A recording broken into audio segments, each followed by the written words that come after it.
ETF index mutual funds నేర్చుకుని stock మార్కెట్లో రాణించాలనుకుంటున్నారా? వెంటనే ఈ నెంబర్కి కాల్ చేయండి.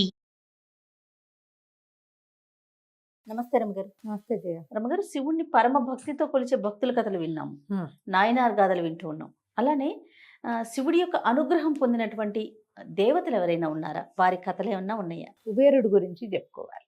కుబేరుడు అతని తమ్ముడైన రావణాసురుడు ఇద్దరు కూడా. ఈ కుబేరుడు విశ్రవసువుకి జన్మించినవాడు. విశ్రవసువుకి జన్మించిన వాడే రావణాసురుడు కూడా. వాళ్ళ తల్లులు వేరు. అవునవును. మొదట ఇలవిద అనే ఆవిడ్ని పెళ్లి చేసుకున్నాడు ఆయన. ఆవిడికి పుట్టిన కుమారుడు కుబేరుడు.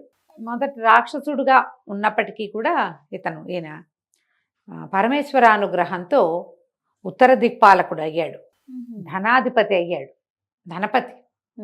అయితే ఏదో ఒక పురాణంలో, మరి స్కాందంలో ఉందో ఎక్కడుందో ఒక కథ ఉంటుంది. పార్వతీదేవిని సరిగ్గా అంటే మంచి కన్నుతో చూడలేదుట, దుష్టబుద్ధితో చూసి అమ్మవారి శాపం పొంది కళ్ళు పోగొట్టుకున్నట, ఒక కన్ను పోయిందట. అప్పుడు పరమేశ్వరుడు కోసం తపస్సు చేసి శాపావసానం పొంది లంకా నగరాన్ని పరమేశ్వరానుగ్రహంతో పొందినవాడు కుబేరుడు. అతంది లంక. రావణాసురుడు కాదా? రావణాసురుడు లాక్కున్నాడు వాళ్ళ అన్నయ్య దగ్గర నుంచి. ఓకే. బలవంతుడయ్యి కుబేరు నుంచి లాక్కున్నాడు అనమాట. ఆ కథ ఇంకోసారి ఎప్పుడో చెప్పుకుందాం. ఇప్పుడు దీని మీద కూడా కొన్ని పాఠభేదాలు కనిపిస్తాయి మనకి పురాణాల్లో. కొన్ని పురాణాలు అట్లా, కొన్ని పురాణాలు ఇట్లా కనపడుతుంది. ఓవరాల్గా దాన్ని విశ్వకర్మ నిర్మించాడు. ఆ నిర్మించిన నగరం కుబేరుడు నిర్మించుకున్నది స్వర్ణలంక. అతని దగ్గర, అతనే కదా ధనాధిపతి కాబట్టి స్వర్ణంతో నిర్మించాడు. ఇతను లాగేసుకున్నాడు అతని దగ్గర నుంచి, సవితమ్ముడు రావణాసురుడు. అందుకని కుబేరుడు కోడలైనటువంటి రంభని, అంటే కుబేరుడు కుమారుడు నలకూబరుడు. ఆ నలకూబరుడి ప్రేయసి రంభ. ఆ రంభ నలకూబరుడితో కలిసి ఉండేది. ఈ రావణాసురుడు రంభను చూసి ఆమె మీద వ్యామోహం పొందితే, నేను మీకు మీ సోదరుడు కోడల్ని, అంటే నువ్వు అప్సరసువి, నువ్వు నీతోటి కోడరితనం ఏమిటి, నువ్వు ఎవరికైనా సరే నువ్వు భార్యగా ఉండవలసిందేనని ఆమెను బలవంతం చేస్తే ఆమె శపించింది. లేదా నలకూబరుడే శపించాడంటారు. ఎవరైనా సరే నీతో ఇష్టం లేని వాళ్ళని కనుక నువ్వు బలవంతంగా చేరిస్తే నీకు చావు తప్పదు అని. అందుకని సీతాదేవిని ఆయన ఏం చేయలే. ఈ గాథ ఒకటి చెప్తారు. అయితే ఈ కుబేరుడు పరమేశ్వరుడి దగ్గర, పరమేశ్వరుడి దేవుతోటి చాలా ఎక్కువ కాలం తపస్సు చేసి ఆయన వల్ల ధనాధిపత్యాన్ని, దిక్పాలక పదవిని పొందాడు. ఉత్తర దిక్పాలకుడుగా ఉన్నాడు. ఎంతో ప్రీతట పరమేశ్వరుడు అంటే. నిత్యము వచ్చి ఆయనకి బంగారపు వస్తువులు, మణులు, మాణిక్యాలు సమర్పించేవాడు. చూడు, కైలాసం భారతదేశానికి ఏవైపు ఉంది?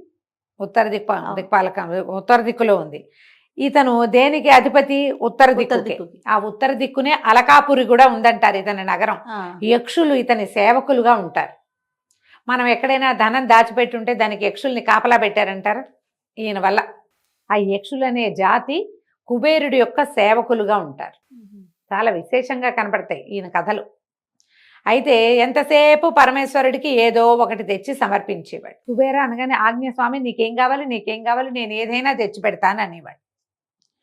నువ్వు ఏది అడిగినా ఇస్తాను, నాకు ఎంత ఉందో నా దగ్గర. ఇప్పుడు అది ఎక్కడి నుంచి వచ్చింది? శివుడిచ్చిందే. ఐశ్వర్యకారకుడు శివుడు. ఈయన తపస్సు చేసి ఆయన యొక్క దీన్ని పొంది, ప్రసాదాన్ని పొంది ధనపతి అయితే నువ్వు ఆయనకే ఇస్తానంటే ఆయనకి లేని ధనమా? ఏం లేదు. కానీ కుబేరుడు ఎప్పుడు అలా మాట్లాడేవాడు. అయితే ఈయన అన్నాడు పరమేశ్వరుడు, సరే ఏదైనా ఇస్తానంటున్నావు కదా, ఇదిగో మా కుమారుడు ఉన్నాడుగా గణపతి, ఇతని కడుపు నిండేలాగా భోజనం పెట్టు చాలు. సంతోషం, నువ్వు దేనికి సంతోషపడతావో చెప్పు, అది చేస్తాను. నీకేది బాగుంటుందో చెప్పు, అది ఇస్తాను. సరే, అంతా అడుగుతుంటే ఎందుకు ఊరుకోవటం? భోజనానికి కూడా రమ్మన్నాడు. నేను కాదు, మా అబ్బాయిని తీసుకెళ్ళి ఈయన సంతోషపెట్టు. గణపతిని తీసుకెళ్ళారు అలకాపురికి. తీసుకెళ్ళారు, వండారు, తినేసాడు. మళ్ళీ వండారు, తినేసాడు. ఇక వండుతూనే ఉన్నారు. మొత్తం వాళ్ళ దగ్గర ఉన్న ధాన్యం అంతా అయిపోయింది. స్వర్గానికి వెళ్ళి ఏమిటో పట్టుకొచ్చారు, అది కూడా పెట్టారు. మొత్తం ఊడ్చుకుపోయినా వినాయకుడు నాకు సరిపోయింది అనలా. ఇంకా తెమ్మంటాడు. పొట్ట నిండలేదుగా, పొట్ట నిండేదాకా తినమన్నాడు తండ్రి. ఓకే, నువ్వు నా కడుపు నిండేలాగా అన్నం పెడతావని చెప్పాడు. కడుపు నిండలేదు. ఇక బాస్పెట్లు వేసుకుని కూర్చున్నవాడు కూర్చున్నట్టే ఉన్నాడు. మనం ఏమంటాం బాస్పెట్లు అంటాం, సకల ముక్కల అంటారు. సకల ముక్కలం ఇక్కడ, ఓకే. సకల ముక్కల కూర్చో అంటారు తెలంగాణలో. సకల ముక్కల అంటే అదేదో అనుకోకండి, సకలం ముకుళం అనమాట. దగ్గరికి పెట్టుకుని కూర్చో, మనం బాస్పెట్లు వేస్తే ఎలా కూర్చుంటాం, పాదాలు లోపలికి ఉంటాయా, దగ్గరగా కూర్చుంటాం. అవును. అలా కూర్చున్నాడు, చక్కగా పీఠం వేసుకుని పెట్టింది ఇక పెట్టింది పెట్టినట్టు తినేసాడు. ఈయనకి మొత్తం ఎంతమంది దిక్పాలు స్నేహితులు ఉన్నారో వాళ్ళ దగ్గర ఉన్న దిక్కుల్లో ఉన్న ఆహారం అంతా పట్టుకొచ్చారు స్వాహ. మొత్తం. ఈయన ఏం చెయ్యాలో తెలియలే, ఆహారం లేదు. ఇంకా వీళ్ళ దగ్గర ఏమున్నాయి, వజ్రాలు రత్నాలు ఉన్నాయి, తిండి కాదు కాదు, తిండికి మారకం. ఇవన్నీ ఎక్కడో పోసి అక్కడి నుంచి తెచ్చారు, అది కూడా తినేసాడు. అర్థమైంది కుబేరుడికి ఒక దశలో, మనదేం లేదు, మనం నేను ఇవ్వగలను, నేను చేయగలను, మన శక్తికి ఒక మేర మితి ఉన్నాయి, ఒక గీత ఉంది మనకి.